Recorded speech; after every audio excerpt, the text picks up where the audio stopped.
need to get this out before they reassign me, before the debriefings are finished, and whatever I sign prevents me from saying any of this again.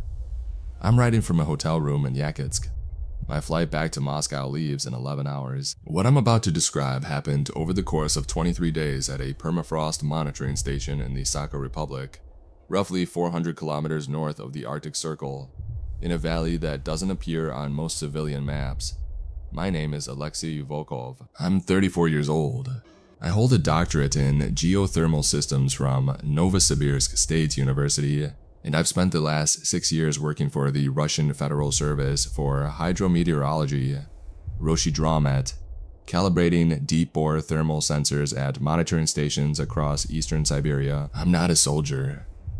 I'm not an adventurer. I'm an engineer who reads subsurface temperature gradients for a living. I want you to understand that, because what I'm about to tell you didn't happen to someone who was looking for something strange. It happened to someone who was looking at data.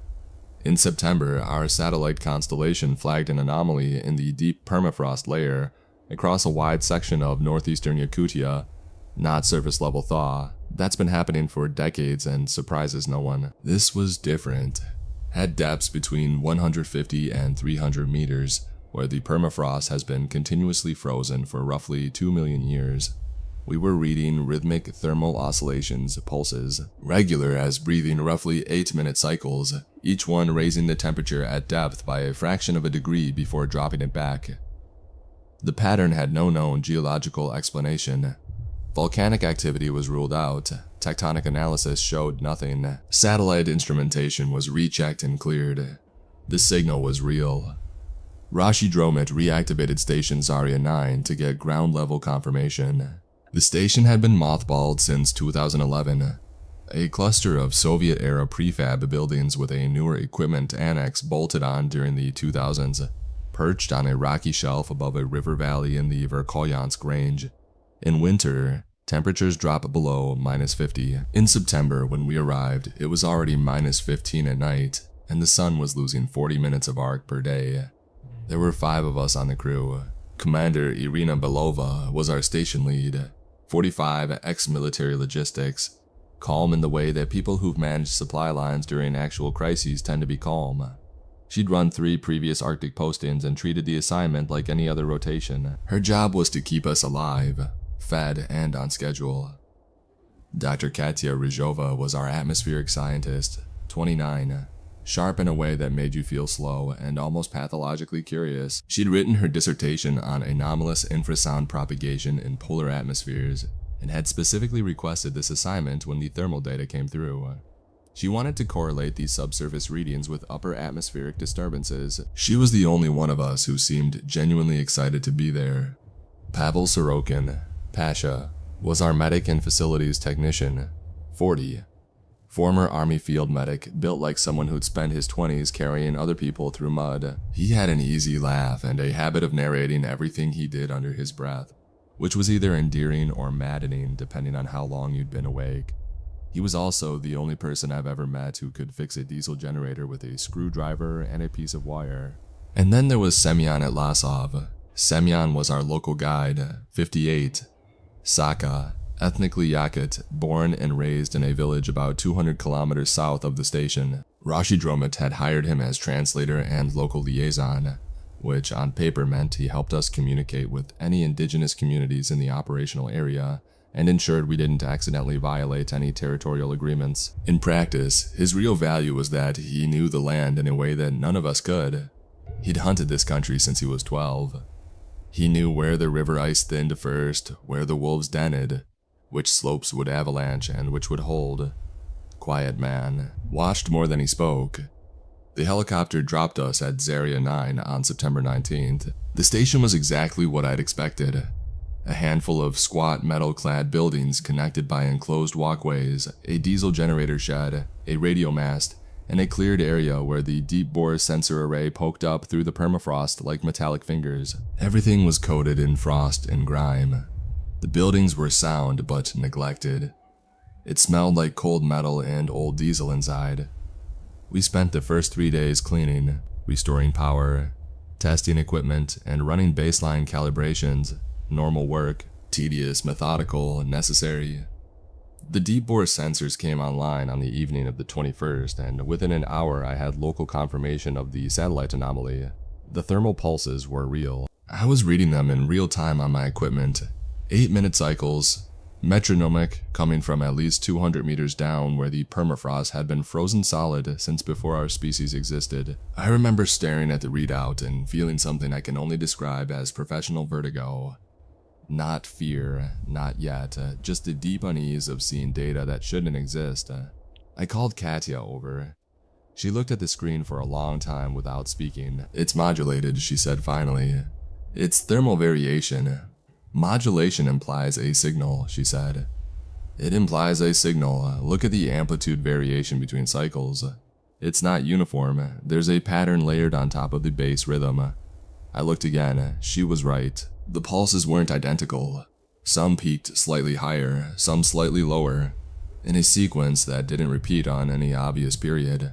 It looked like noise at first, but Katya was already pulling the data into her analysis software, and by morning she demonstrated that the amplitude variations followed a non-random distribution. Something was generating a carrier wave deep in 2-million-year-old permafrost, and something was encoding information on top of it. I didn't sleep well that night. None of us did. But it wasn't because of the data. It was because of what Semyon told us at dinner. He'd been quiet all evening, eating his tinned stew without joining the conversation, and when Pasha asked him what was wrong, he set down his spoon and looked at each of us in turn. His expression wasn't afraid exactly. It was the look of a man choosing his words very carefully because he knew how they'd sound. "My grandmother was Ai, a woman who speaks with the land," he said. "Not a shaman. Shamans are for people. My grandmother listened to the ground when I was young. She told me that this valley, not the station, this valley, all of it was Aberdak, sacred in the old way. Not sacred like a temple, sacred like a sleeping person's face. You can be near it. You can even touch it, but you must know how." Belova asked, diplomatically, what that meant in practical terms. Semyon didn't smile. "She gave me rules," he said, "for living on this land. I will tell you, and you can think they're foolish, but I would like you to hear them. We heard them. Here's what he told us, as closely as I can remember. Never walk in a straight line outside after dark. Always curve. Even if you're going to the generator shed 10 meters away, walk an arc. If the ground hums, you'll know it when you feel it. Lie flat immediately. Press your body to the earth. Don't stand until the humming stops. Don't bring open flame outside after the first hard frost. Flashlights are fine. Flame is not. If you see patterns in the frost that look deliberate, don't disturb them. Don't step on them. Walk around, no matter how far out of your way it takes you. When the wind stops completely, no sound at all, go inside. Don't wait. Don't finish what you're doing. Go inside now." And the last one, which Semyon delivered with a weight that silenced even Pasha's nervous commentary. "Never respond to a sound that comes from below the ground. If you hear something beneath your feet, knocking, humming, what sounds like a voice, do not answer. Don't speak. Don't knock back. Just move away." Katya asked why. "Because it's listening," Semyon said, "and if it knows you can hear it, it will want to talk, and you're not ready for that conversation." I want to be honest about my reaction. I was respectful. Semyon was older than me. He knew this land, and I'd worked with enough indigenous communities to know that traditional ecological knowledge often encodes real observations in mythological language. But I didn't believe there was anything supernatural about our thermal anomaly. I thought we were reading a novel geothermal process, something that might reshape our understanding of deep permafrost dynamics, maybe win someone a significant publication. I treated Semyon's rules the way a polite scientist treats any indigenous folklore, with courteous, private skepticism. That lasted about 4 days. The first thing I couldn't explain happened on September 25th. Katya and I were outside at the sensor array after sundown. Roughly 7 p.m. at that point, full dark, temperature around -20. Checking a calibration issue on one of the deep bore probes. We had our headlamps on, breath freezing in front of us, the usual Arctic quiet. Then Katya stopped. She pulled her headlamp off and pointed at the ground about 15 meters to our east. I saw it. In the light of my own headlamp across the frozen ground, there was a pattern in the surface frost, not the random crystalline structures you see on any cold surface. This was geometric, angular lines meeting at precise intervals, forming shapes that repeated with mathematical regularity like tile work, or like a circuit diagram drawn in ice crystals. It covered an area roughly 5 meters across, and it was intricate in a way that hurt to look at, the way an optical illusion hurts when your brain can't resolve it. I walked toward it. Katya grabbed my arm. Semyon said, "Don't step on them." Semyon said a lot of things. Look at the edges. I looked. The pattern had crisp, defined borders. Outside the border, normal frost. Inside, the geometric regularity. The transition was razor sharp, as if someone had laid a template on the ground, and the ice had crystallized according to its instructions. I knelt and examined it without touching. The individual lines were only a few millimeters wide, but they were precise, perfectly straight segments meeting at angles that looked consistent. Not 60 degrees, not 90, something else. Something that felt wrong mathematically, although I couldn't have told you why at the time. "This is crystallization along a substrate pattern," I said. "There has to be something in the ground surface, a mineral vein, a buried structure." "There's nothing in the geological survey," Katya said. I checked. This area is undifferentiated fluvial sediment over continuous permafrost. There shouldn't be any preferential crystallization template. We documented it, photographed it from every angle. I wanted to take a sample, scrape some of the frost into a container, but I hesitated.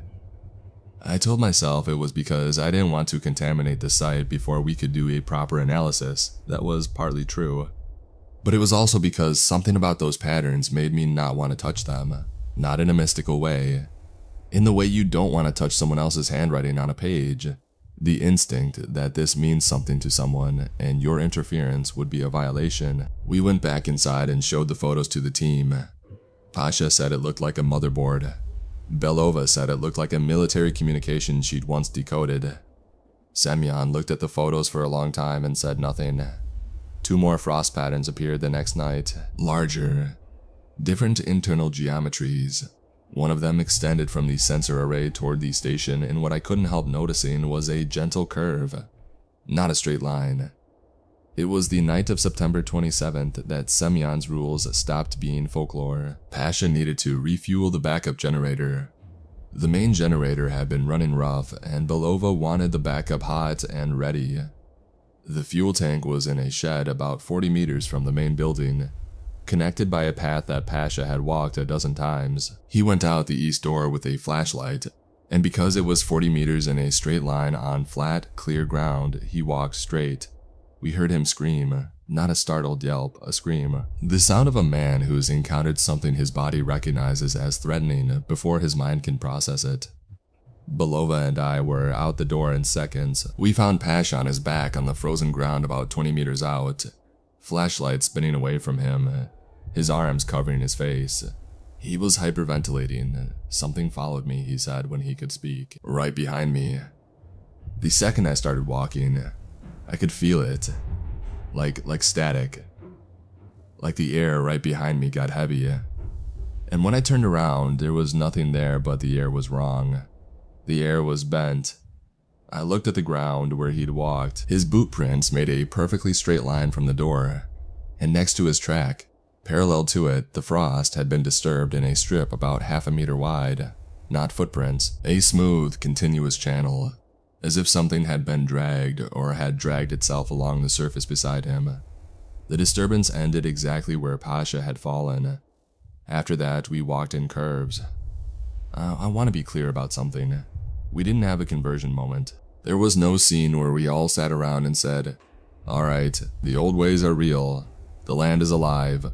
We're believers now." That's not how it works when you're a crew of trained professionals 400 kilometers from the nearest settlement. What happened was more mundane and more unsettling. We started treating Semyon's rules the way you treat safety protocols in a lab. You don't need to understand the chemistry of hydrofluoric acid to know you wear gloves. The rules got added to our operational procedures, not because we believed in the mythology behind them, but because the empirical evidence suggested they were describing something real. Over the next 5 days, each rule proved itself. The ground humming, I experienced that on the 28th. I was outside checking a junction box on the sensor array when I felt it through my boots. A low vibration that was too rhythmic to be mechanical, too powerful to be wind, too deep to be anything surface level. It traveled up through my legs and into my chest, and it felt intimate in a way that mechanical vibration never does. The way a cat's purr feels intimate when you hold it against your body. I remembered Semyon's rule and dropped flat. The moment my chest and palms touched the frozen earth, the vibration changed. It didn't stop, it responded. The rhythm shifted, quickened slightly, then settled into a new pattern, as if my contact had been noticed and acknowledged. I lay there for roughly 2 minutes, breath freezing against the ground, feeling something vast and slow become aware of me the way you become aware of an ant crawling across your hand. Then the vibration faded. I stood up, my hands were shaking, and it wasn't from the cold. The flame rule we tested by accident. Katya was outside at her weather station and lit a match to check wind direction, old habit from field work. The match flared for maybe 3 seconds. In that time, the temperature around her dropped so fast that the moisture in her breath flash froze and fell as visible ice crystals. The liquid in her handheld anemometer froze solid. The match went out, and the temperature stabilized. It had dropped roughly 30 degrees in a cone around her. A localized cold spike with no meteorological explanation, like something had reached out and squeezed the heat from a small section of atmosphere. She came inside with frostbitten fingertips. Pasha treated her. Nobody lit a match outside again. The silence rule, the one about going inside when the wind stops completely, triggered on the night of October 2nd. I was standing outside watching Katya's atmospheric instruments for her while she analyzed data inside, and I became gradually aware that I couldn't hear anything. In the Arctic, there's always sound wind across rock, ice cracking, the distant hum of the generator. But that night, at around 10 p.m., everything stopped. Not faded, stopped, like a recording being paused. The silence had a quality I've never experienced before or since. It wasn't empty, it was full. It was the silence of something very large holding its breath. The silence of a room going quiet because someone important has entered. I went inside. I didn't finish what I was doing. I didn't think about it. My legs carried me to the door before my mind caught up. And the last thing I saw before I sealed the door behind me was the frost beginning to move. Not form, move. The existing frost patterns on the ground were shifting, rearranging, the geometric lines flowing like mercury across the frozen surface, reorganizing into new configurations. As if someone was writing and rewriting a message. As if someone was clearing their throat before speaking. From inside the station, through the triple glazed windows, we watched the frost reorganize for 40 minutes. The patterns extended. They grew. They spread out from the sensor array toward the station, toward the river, toward the mountains, covering the ground in an intricate network that looked, from our elevation, like a vast neural diagram, like a cross-section of a brain viewed from above. Then the wind returned, and the patterns froze in place, and in the morning most of them had been scoured away by a new snowfall. We were not a unified crew at this point. The professional trust that keeps small teams functional in remote postings was fracturing along predictable lines. Belova wanted to evacuate. She'd been sending daily reports to Rashidromet and requesting extraction since Pasha's incident. But our situation didn't fit neatly into any existing protocol. We weren't injured. Our equipment was functional. Our official mandate was to investigate the thermal anomaly, and the thermal anomaly was right there, plainly anomalous, still pulsing away. Command's response was consistent. Continue observations, maintain safety protocols. Extraction scheduled for regular rotation in December. Belova started sleeping in her parka, with the satellite phone under her pillow. Katya was going the other direction. The data she was generating was extraordinary. She'd correlated the subsurface thermal pulses with her atmospheric readings and found a coupling that shouldn't exist. The deep ground oscillations were modulating the lower troposphere above us, creating standing wave patterns in air pressure and temperature that extended for dozens of kilometers. The ground below us and the sky above us were behaving as a single system. She was barely sleeping. She ate at her workstation. Her eyes had that bright, driven look that I associate with people on the edge of something transformative or something dangerous. Pasha kept his head down and did his job. He was scared. He admitted it openly and without shame. "I'm scared and I want to go home," he told me one night over tea. "But the helicopter isn't coming until December, and we have to eat and stay warm and not die. So I'm going to fix the generator and heat the water and bandage whatever needs bandaging. And I'm going to do all of it on curved paths, because I may be frightened, but I'm not an idiot." Semyon watched. He watched us. He watched the land. And most of all, he watched Katya. I didn't understand why at first. Then I started noticing what he was noticing. Katya had started going outside alone at night. Not far. Not for long. But while the rest of us had internalized the rules as prohibitions, stay inside, don't interact, minimize exposure, Katya was treating them as a research framework. She'd go out to her weather instruments at night, and instead of walking a tight curve and coming straight back, she'd linger. She'd stand at the edge of the frost patterns and study them with her headlamp. She started sketching them in a notebook, and on the night of October 5th, I watched through the window as she knelt beside a fresh pattern and, with her gloved finger, drew a line in the frost next to it. She drew a straight line, then a second one at an angle to the first. She waited. The frost beside her mark shimmered, reorganized. Two new lines appeared in the ice, mirroring hers, extending them, completing the angle into a triangle. Katya drew a circle. The frost drew a circle back. I was at the window with my forehead against the glass and my breath fogging the view, and I watched Katya Rizhova have a conversation with the ground. She drew shapes. It drew shapes back, simple at first, geometric primitives, mirrored and extended, then more complex. She drew a sequence of dots, 1, 2, 3, 5, 7 primes. The frost responded with the next 3 primes in the sequence, 11, 13, 17. She came inside 2 hours later. Her face was flushed from the cold, and something else, an exhilaration that bordered on mania. Her notebook was full of sketches. "It's not a phenomenon," she said. "It's not a geological process, it's a mind. A vast, slow, ancient mind. And it's been trying to get our attention since we got here." Belova told her she was forbidden from going outside alone at night. Katya looked at her the way you look at someone who's told you to stop breathing. Semyon spoke up then. He'd been sitting in the corner, carving a piece of antler into something I couldn't identify, and his voice cut through the tension like a blade. "My grandmother knew," he said. "Everyone who lived here knew.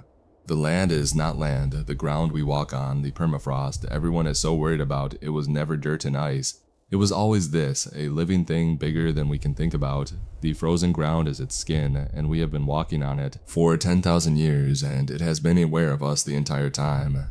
Nobody spoke. The rules," he continued, "the rules my grandmother taught me, that her grandmother taught her, back and back to the beginning. They aren't protection from something dangerous. They're manners.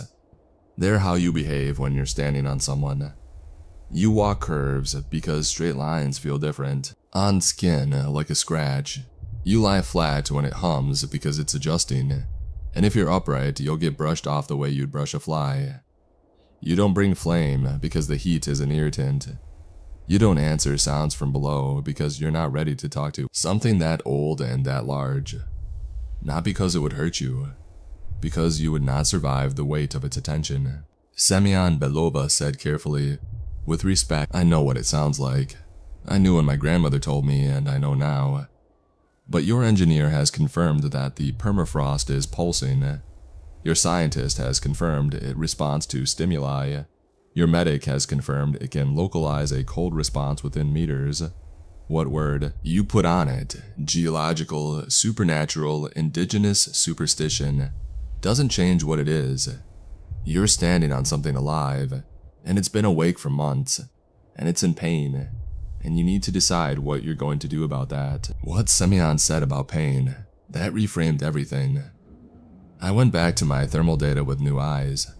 I'd been reading the pulses as a signal, as communication, and they were, but the baseline was wrong.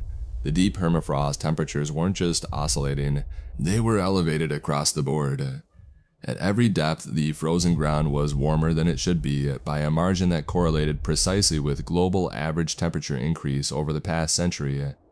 The permafrost wasn't generating anomalous heat, it was absorbing it. The thermal pulses weren't a message, they were a symptom.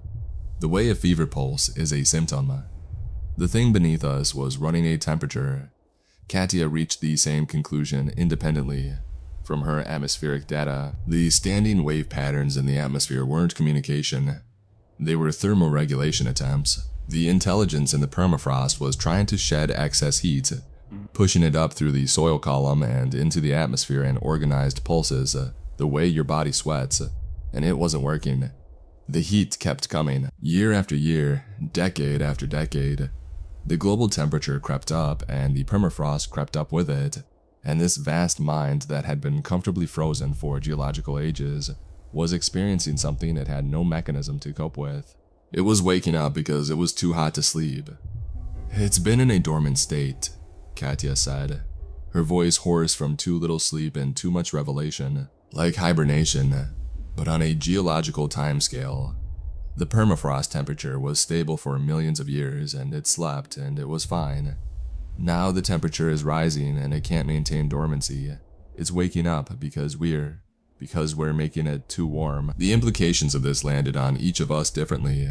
For Belova, it was a threat assessment. Something continent-sized was waking up. Its responses were unpredictable, and she had 4 people to keep alive. For Pasha, it was numbingly simple. So we gave the planet a fever, and now the thing living inside the planet is waking up with one. Wonderful, fantastic, I'll put the kettle on. For Katya, it was the discovery of a lifetime, the discovery of any lifetime. A living intelligence embedded in the Earth itself, more ancient than complex life, potentially spanning thousands of kilometers of continuous permafrost. If she could document it, communicate with it, understand its biology and its cognition, it would redefine every scientific discipline from geology to neuroscience. For Semyon, it was grief. His people had known, they had always known, and they'd built their entire relationship with the land around that knowledge, and no one outside their communities had ever listened. For me, it was terror, because I had been reading the data from the satellite network, and the thermal anomaly at Zaria 9 wasn't unique. The same pulse signature had been flagged at 11 other monitoring sites across Siberia, spanning a distance of over 4,000 kilometers. Whatever was beneath us wasn't local. It wasn't a pocket of anomalous permafrost under one river valley. It was everywhere. Under every frozen kilometer of ground between the Urals and the Pacific, something was stirring. I didn't tell the others about the satellite data right away. I'm not proud of that. I needed time to understand it myself, to verify that I was reading the network reports correctly, to rule out instrumentation error, but I think the real reason I stayed quiet was that saying it out loud would make it real in a way I wasn't ready for. A local anomaly, even a living local anomaly, could be studied and managed, contained within the framework of existing science. A continental-scale intelligence awakening across the entire northern landmass. That was something else entirely. That was the kind of thing that once known couldn't be unknown. Once reported couldn't be unreported. On October 8th, Belova finally got through to someone with authority at Rashidramet.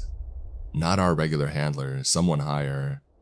She told them about the frost patterns, the thermal coupling, Pasha's incident, Katya's communication experiments. There was a long silence on the line. Then the voice asked her to repeat the part about the frost responding to mathematical stimuli. She repeated it. The voice told her to secure all data, maintain the station, and prepare for a supplementary team that would arrive within 72 hours. It told her the supplementary team would include military personnel.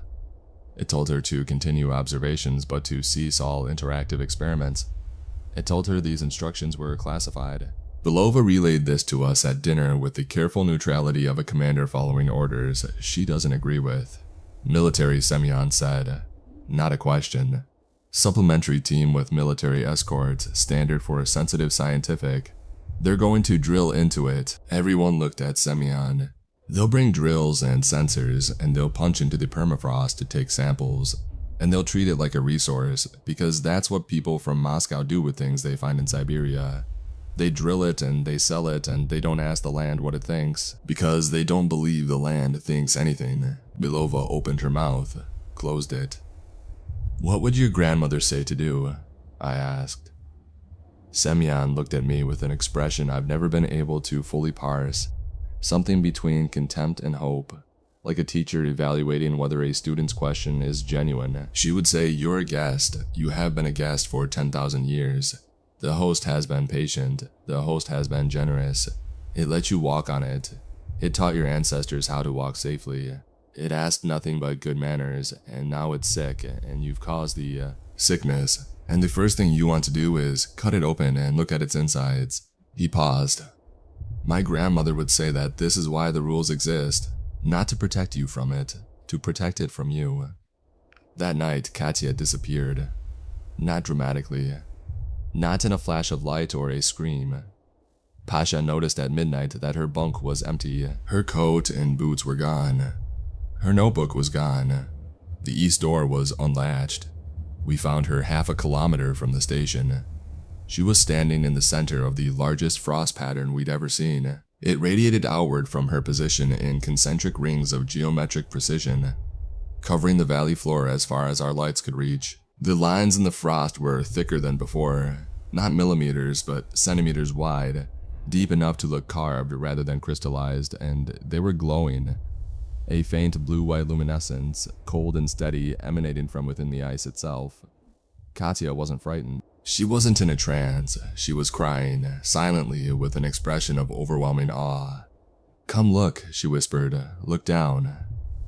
I looked. The permafrost beneath the frost pattern had become translucent. Not transparent, translucent, like frosted glass, like a window you can't quite see through. But far below in the depths, there was light. Faint, diffuse, a blue-green luminescence that seemed to extend infinitely downward. And within that light, there were structures, not buildings, not tunnels. Something organic and crystalline simultaneously. Branching networks, vast filaments, interconnected nodes that pulsed with the same rhythm I'd been reading on my instruments for weeks. A living architecture that extended down beyond sight, beyond the reach of any borehole, into depths where solid rock should be but something else was instead. I was looking at the nervous system of a living planet. The scale of it broke something in my mind. Not permanently, I'm still functional, I can still think and reason and write this account. But in that moment, something in my cognitive framework cracked, the way a window cracks when the pressure differential gets too extreme. I understood, viscerally and irreversibly, that the ground I'd been standing on my entire life was not ground. That every map I'd ever read was a diagram of the surface of something alive. That geology, my entire field, my entire career, was the study of a living organism's skin, and none of us had ever suspected. Semyon was beside me. He was calm. Of course he was. His grandmother had told him. "How big?" I asked him. The question was insane and insufficient, but it was what I could manage. "I don't know if there's a word for how big," he said. "My grandmother said the whole north is one being, from the mountains to the ocean. Maybe bigger, maybe the whole frozen world. Why is it showing us? Because it needs help. And it's finally desperate enough to break its own rules." Belova ordered us back inside. She physically pulled Katya away from the center of the pattern, and Katya came. But she was different afterward. Not changed in some supernatural way. Not possessed, not corrupted. She was different, the way people are different after witnessing the birth of their child or the death of someone they love. She'd experienced something that reorganized her priorities permanently. "They can't drill it," she said, back in the station, holding a cup of tea she wasn't drinking. "Irina, they cannot bring military equipment here and drill into a living, intelligent organism. It wouldn't just be immoral, it would be first contact. This is a non-human intelligence, the first we've ever confirmed, and our response cannot be to take core samples. Our response, Belova said, will be whatever Roshidromet and the Russian Federation decide it is. We are employees, we observe, we document, and we report. And if they destroy it, then that decision is above our pay grade. I'd been quiet, Pasha had been quiet. Semyon had been sitting perfectly still. There's something else, I said. I told them about the satellite data, the 11 other stations, the 4,000-kilometer spread. I watched their faces as the number became real. Belova sat down. Her commander's mask slipped for the first time since I'd known her, and underneath it was a woman who was terrified. Not of the thing beneath us, of the humans coming to respond to it. If this is continent scale, she said slowly, and they react to it as a military threat. She didn't finish. Pasha finished for her. Then they'll provoke something that can crack the ground from Yakutsk to Norilsk, and every major gas pipeline, every city, every piece of infrastructure in northern Russia sits on top of it. We sat with that for a long time. The supplementary team was 72 hours out, now less than 48. They were bringing military escorts, and Semyon was probably right. Drilling equipment. They would approach this intelligence the way institutions always approach things they don't understand. With force, with extraction, with the assumption that anything found in Russian soil belongs to Russia. And the intelligence knew they were coming. The thermal pulses had been accelerating since Belova's radio call. The frost patterns were appearing closer to the station, more frequently, with more complex geometries. It was agitated. It was responding to the increased human communication the way you respond when you hear people outside your door discussing whether to break it down. I made the decision on the morning of October 10th. I didn't consult, I didn't vote, I didn't ask permission. I went to my workstation and I deleted the detailed thermal analysis, the pulse correlation data, the modulation patterns, the proof that the signal was non-random. I overwrote it with a sanitized dataset showing elevated but unstructured thermal readings consistent with a deep geothermal anomaly. Unusual, but explicable. Interesting, but not unprecedented. Nothing that would justify a military response. Then I went to Katya's workstation and I looked at her atmospheric data, her communication logs, her drawings of the frost patterns, her mathematical analysis proving that the frost responded to prime sequences. She was standing behind me. "You're going to delete it," she said. "If that team arrives and finds proof of a continent-scale non-human intelligence under Russian territory, the response will not be scientific. This is the most important data in the history of our species, and it will be used to justify the most destructive intervention in the history of our species." She was quiet for a moment, then she sat down at her workstation and began copying her data to a personal drive, one she could hide, keep off the official record, preserve outside institutional channels. "Delete the station copies," she said. "I'll keep the real data safe. Somewhere they won't find it. And someday when the world is ready, if the world is ever ready." She looked at me with red-rimmed eyes. "It has to be, because it's real, Alexei. It's real. And it's in pain, and it's been waiting for someone to listen for longer than our species has existed." I deleted her station copies. I deleted the atmospheric correlations, the sensor network comparisons, the high-resolution frost pattern photographs. I kept only the raw weather data, temperature, pressure, wind speed, the kind of unremarkable dataset that would bore any analyst into moving on. Pasha helped without being asked. He said nothing. He just started formatting backup drives and clearing log files with the methodical efficiency of a man who understands that some acts of destruction are acts of mercy. Semyon watched us work. When we were finished, he walked to the east door, opened it, and stepped outside. He walked in a wide, slow curve to the center of the cleared area where the frost patterns had been forming. He knelt on the frozen ground and placed both palms flat on the surface. Through the window, I saw the frost around his hands shimmer and reorganize into a simple pattern. Two parallel curves nested. In his tradition, I learned later, that was the symbol for shelter given, for a roof over a guest's head. He stood and walked a curve back inside. "It knows," he said. "It knows what you did." The supplementary team arrived on October 11th, 6 people, 2 scientists, 2 military officers, 2 technical specialists. They were efficient, professional, and deeply unimpressed by what they found. Our sanitized data showed a mild geothermal anomaly, well within the range of natural variation for an area with deep tectonic faults. The frost patterns had stopped the night before they arrived, not gradually but completely, as if a switch had been thrown. The thermal pulses continued, but without the modulation data. They read as unremarkable subsurface warming. The military officers walked the perimeter. They drilled 3 shallow test bores. They found nothing but permafrost, solid, unremarkable, 2-million-year-old ice and sediment. It was hiding from them, I'm certain of that. The intelligence in the ground had stopped displaying, stopped communicating, stopped doing anything that might attract the precise kind of attention it feared. It had pulled its patterns beneath the surface, muted its pulses, and presented to these newcomers exactly what they expected to find: dirt and ice and cold. We were assessed as a crew suffering from isolation-induced psychological effects. Belova was reprimanded for alarmist reporting. Katya's request to extend the posting was denied. We were rotated out on October 12th, replaced by a 2-person maintenance crew who would run the station through winter on a minimal observation protocol. The helicopter lifted us out of the valley in the early morning, the last morning where there was any real daylight. From altitude, I looked down at the landscape falling away beneath us.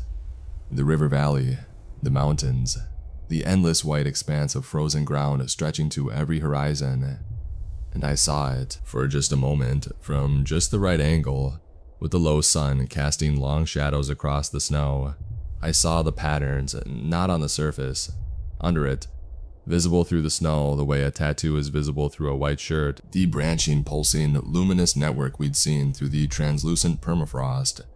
It was there. It was everywhere, not just in our valley but across the entire visible landscape, extending to the horizon in every direction. A web of living light buried under the skin of the world, as vast and intricate as the neural map of a brain, stretching from range to range, from river to sea, continent wide and continent deep. Then the angle changed and the light shifted and it was just snow again. Just frozen ground. Just Siberia. Semyon was sitting next to me. He'd seen it too.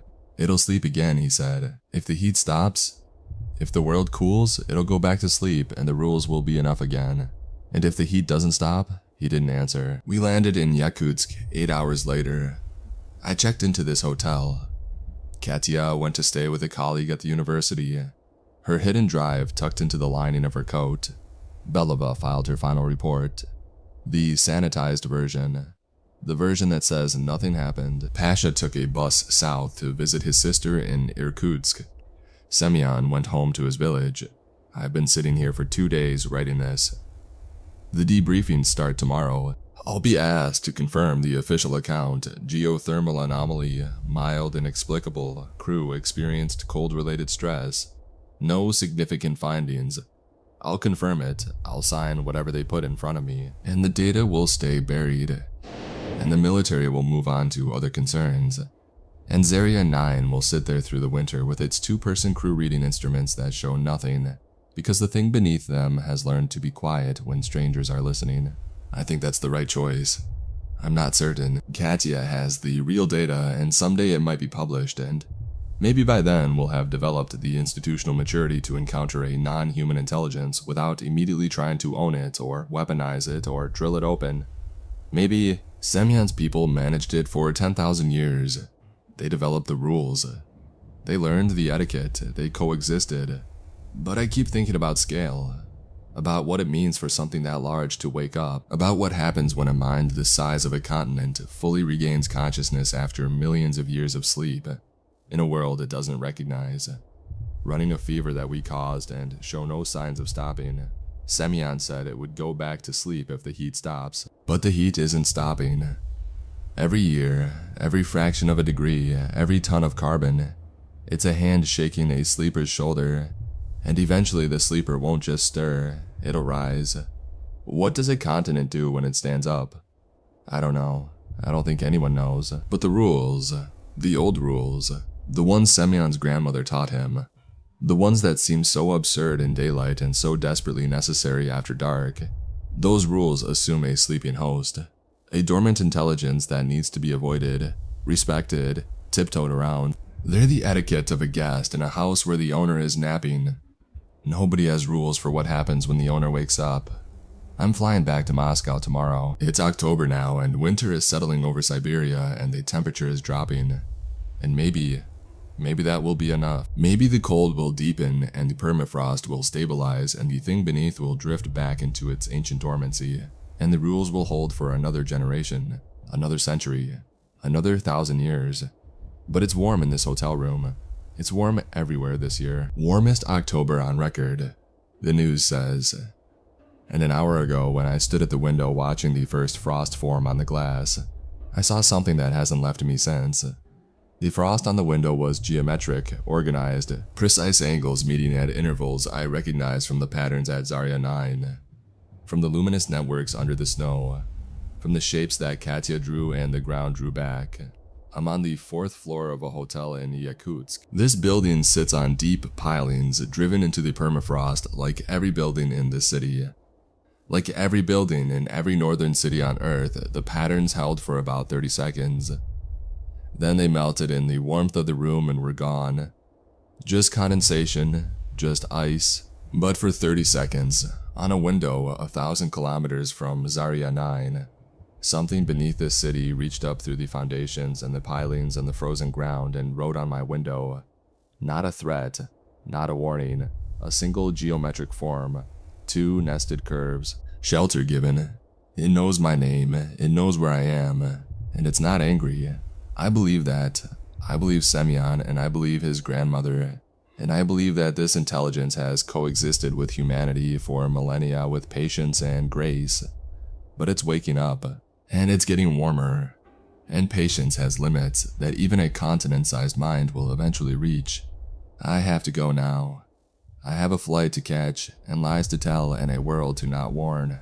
Walk in curves, stay low when the ground hums, never answer the knocking from below. And if you live in a northern city, and one cold night you see patterns in the frost on your window that look too deliberate, too precise, too organized to be natural, don't panic. It's not hunting you, it's not haunting you, it's introducing itself. And I'm sorry, truly, deeply sorry, that we don't yet deserve the conversation it's trying to start.